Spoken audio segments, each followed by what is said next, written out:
This video presents 6 different important vocab words that you should know, and they all have to do with political reform after the Industrial Revolution.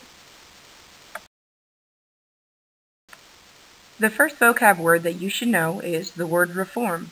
Reform means to change, and usually it's a change for better.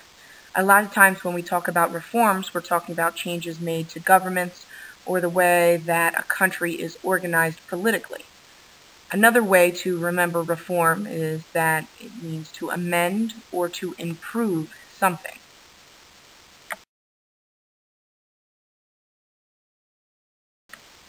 The second word that you should know is apportion. Apportion means to divide and share. And when we talk about apportion in our chapter on political reform, apportion usually has something to do with how we organize voting, either distributing voting rights or how we organize voting districts, how we organize an election. That's what we mean when we use the word apportion.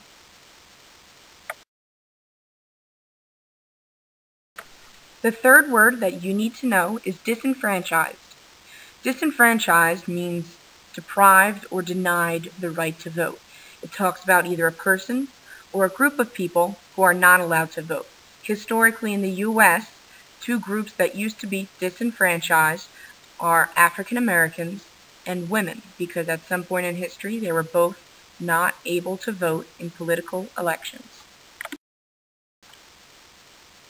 The fourth word that has to do with political reform or political change is suffrage. Suffrage has nothing to do with suffering or feeling pain.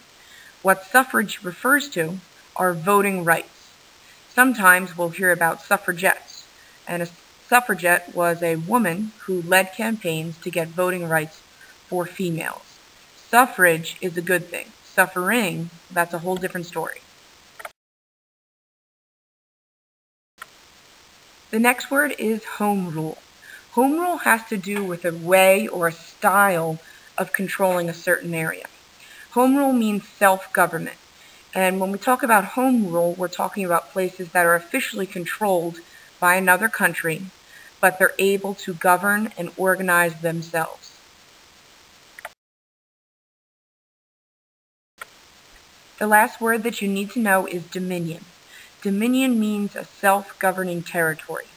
One example in history of a dominion would be Canada.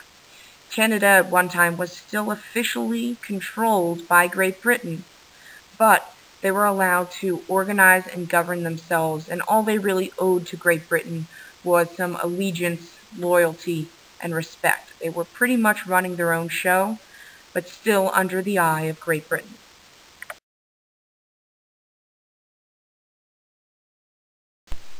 So that's it. Those are our 6 vocab words: reform, apportion, disenfranchised, suffrage, home rule, and dominion.